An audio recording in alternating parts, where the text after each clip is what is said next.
আমি প্রিয়াঙ্কা বৈদ্য চলে এসেছি আর একটা নতুন ভিডিও নিয়ে, যেটা নিয়ে আলোচনা করছিলাম এইচএস 2025-এর তোমাদের এবিটিএ টেস্ট পেপারটা আমি সলভ করে দিচ্ছিলাম বায়োলজির প্রত্যেকটা পার্টগুলো, এবং তোমাদের বায়োলজি সলিউশনের পেজ নাম্বার অনেকগুলোই করানো হয়ে গেছে। আজকে যেটা করাবো সেটা হচ্ছে তোমাদের এসসি 77 আর এসসি 92, এই দুটো পেজ আজকে সলভ করাবো। আগের ভিডিওগুলো যারা দেখোনি অবশ্যই প্লেলিস্ট চেক করো, সেখান থেকে পেয়ে যাবে। আমি ডেসক্রিপশানে প্লেলিস্টের লিঙ্ক দিয়ে দেবো, সেখান থেকে তোমরা অবশ্যই দেখে নিও। তো প্রথম যে প্রশ্নটা রয়েছে সেটা হচ্ছে টরুলেশন দেখা যায়, অপশান বি ইস্ট হবে। নেক্সট প্রশ্ন হচ্ছে রেণু প্রখর তাপমাত্রা ও খরা প্রতিরোধে সক্ষম, কারণ রেণুর এক্সাইনে থাকে, সেটা হবে অপশান সি স্পোরোপোলেলিন। ঠিক আছে। 3 নম্বর প্রশ্ন হচ্ছে কর্পাস লিউটিয়াম থেকে খরিত হয় প্রোজেস্টেরন, নিউক্লিওজোমে থাকে হচ্ছে ডিএনএ এবং হিস্টোন উভয়ই, অপশান বি হয়ে যাবে সঠিক অ্যান্সার। 5 নম্বর প্রশ্ন হচ্ছে জিনগত উপাদানের নিয়ন্ত্রক একককে বলে, এটা হয়ে যাবে অপশান এ ওপেরন হয়ে যাবে সঠিক অ্যান্সার। নেক্সট প্রশ্ন হচ্ছে নিচের কোনটি ডারউইন বলেননি, সেটা হবে অপশান ডি জেনেটিক ড্রিফট। আচ্ছা, নিচের কোনটি ইন্ডাস্ট্রিয়াল মেলানিজম পরিলক্ষিত হয়, সেটা অপশান ডি হয়ে যাবে সঠিক অ্যান্সার।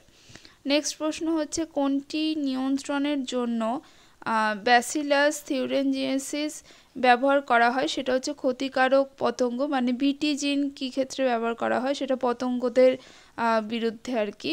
তো নিম্নলিখিত কোন শৈবাল সিঙ্গেল সেল প্রোটিন মানে হচ্ছে এসসিপি তৈরি করে, সেটা হবে অপশান এ। নেক্সট প্রশ্ন হবে গোল্ডেন রাইসে বেশি থাকে, সেটা হচ্ছে বিটা ক্যারোটিন বেশি থাকে। এই প্রশ্নটা 2-3 বার পেলাম, তো বেশি ইম্পর্টেন্ট অবশ্যই। গ্রিন বায়োটেকনোলজি বলতে বোঝায় কৃষিক্ষেত্রে ব্যবহৃত জৈব প্রযুক্তি, মানে অপশান সি হয়ে যাবে সঠিক অ্যান্সার। নেক্সট প্রশ্ন যেটা দিয়েছে একটা ইকুয়েশন এবং এটা নির্দেশ করে, অপশান এ বৃদ্ধির হার হয়ে যাবে সঠিক অ্যান্সার। আচ্ছা, নেক্সট হচ্ছে জিন ব্যাংক কোনটির উদাহরণ, জিন ব্যাংক মানে হচ্ছে এক্স2 সংরক্ষণ। তারপরে আছে বায়োম্যাগনিফিকেশন ঘটায়, অপশান সি ডিডিটি হয়ে যাবে সঠিক অ্যান্সার। এসিকিউ প্রশ্নগুলো অবশ্যই তোমরা একটু লিখে নাও। তো সিনকার্পাস গর্ভপত্র কি, সেটা হচ্ছে গর্ভপত্রগুলো যখন পরস্পর সংলগ্ন থাকে, জুড়ে থাকে, তখন তাকে বলে হচ্ছে সিনকার্পাস গর্ভপত্র। নেক্সট যেটা রয়েছে ক্রোমোসোম ম্যাপিংয়ের একক কি, সেটা হচ্ছে ম্যাপ ইউনিটও বলে। তোমরা একটুখানি এগুলো লিখে নাও, তাহলে তোমাদের সুবিধা হবে এক্সামের সময়। এক জিন এক উৎসেচক, এই মতবাদটি হচ্ছে পিটল ও ট্যাটামের বিজ্ঞানী। আচ্ছা, টিস্যু কালচার কি, ব্যাপারটা হচ্ছে জীবাণুমুক্ত পরিবেশে কৃত্রিম পুষ্টির মাধ্যমে মাতৃদেহ থেকে বিচ্ছিন্নকৃত টিস্যুকে বর্ধন মানে বৃদ্ধি করানো এবং বিকাশের পদ্ধতি যেটা, সেটাকে বলে হচ্ছে টিস্যু কালচার। ঠিক আছে।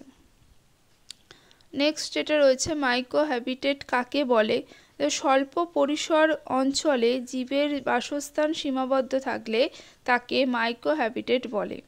সিএনজির সম্পূর্ণ নাম হচ্ছে কম্প্রেসড ন্যাচারাল গ্যাস। ঠিক আছে। এর পরের যে পেজটা রয়েছে সেটা হচ্ছে এসসি 92 রয়েছে। তো প্রথম প্রশ্ন পরাগধানীর প্রস্থচ্ছেদের বাইরে থেকে ভেতরের দিকে স্তরগুলি হলো, সেটা হয়ে যাবে তোমাদের অপশান সি হয়ে যাবে সঠিক অ্যান্সার। আচ্ছা, তারপরে আছে হচ্ছে নেবেনকার্ন কিসের অংশ, সেটা হবে অপশান বি। তারপরে আছে গর্ভ নিরোধনের হরমোন সম্পর্কিত পদ্ধতি তে কোন হরমোনটি বা হরমোনগুলি স্ত্রী দেহে উচ্চ মাত্রায় বজায় রাখা হয়, সেটা হবে অপশান সি প্রোজেস্টেরন। প্রোজেস্টেরন এবং এস্ট্রোজেন যদি থাকে তাহলে দুটো হতো। ঠিক আছে। নেক্সট প্রশ্ন হচ্ছে সেন্ট্রাল ডগমার ক্ষেত্রে কোনটি সঠিক, সেটা হবে অপশান সি, মানে তোমাদের ডিএনএ থেকে আরএনএ তৈরি হয় এবং আরএনএ থেকে প্রোটিন তৈরি হয়, এখানে পলিপেপটাইড মানে একই ব্যাপার। নেক্সট প্রশ্ন হচ্ছে কোনো একটি পপুলেশনে জিন ফ্রিকোয়েন্সির পরিবর্তন প্রাকৃতিক নির্বাচন ছাড়াই আকস্মিকভাবে ঘটতে পারে, সেটাকে হচ্ছে বলে হচ্ছে তোমাদের জেনেটিক ড্রিফট হয়ে যাবে সঠিক অ্যান্সার। তারপরে যে প্রশ্নটা রয়েছে সেটা হচ্ছে নিম্নলিখিতগুলির মধ্যে মানুষের কোন পরজীবীটির জীবনচক্র সম্পূর্ণ করতে মশকির প্রয়োজন হয়, সেটা হয়ে যাবে অপশান ডি। ঠিক আছে। কোন রোগের জন্য প্রথম জিন থেরাপি ব্যবহৃত হয়, সেটা হয়ে যাবে অপশান ডি। তারপরে দেখো এখানে একটা রেস্ট্রিকশন এন্ডোনিউক্লিয়াসের শনাক্তকরণ স্থানটি হলো অপশান এ হয়ে যাবে সঠিক অ্যান্সার। যে স্থানে দুটির প্রধান কমিউনিটি মিলিত হয় তাকে বলে হচ্ছে অপশান সি ইকোটোন হয়ে যাবে সঠিক অ্যান্সার। তারপরে যে প্রশ্নটা রয়েছে, একটি ঘণ্টা আকৃতির বয়সভিত্তিক পিরামিড কোন ধরনের মানব পপুলেশনকে উপস্থাপন করে, সেটা হবে অপশান এ। ফটোকেমিক্যাল স্মোক দূষণে থাকে না, সেটা হচ্ছে অপশান ডি হয়ে যাবে সঠিক অ্যান্সার।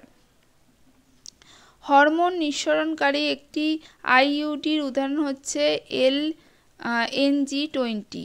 তারপরে দেখো রয়েছে পরাগ রেণু ইন্টাইনের রাসায়নিক উপাদানের নাম লেখো, সেটা হবে পেকটিন ও সেলুলোজ দ্বারা গঠিত। HGP মানে হচ্ছে হিউম্যান জিনোম প্রজেক্ট। তোমরা যদি বইতে না পেয়ে থাকো এখান থেকে অবশ্যই লিখে নিও সংজ্ঞাটা।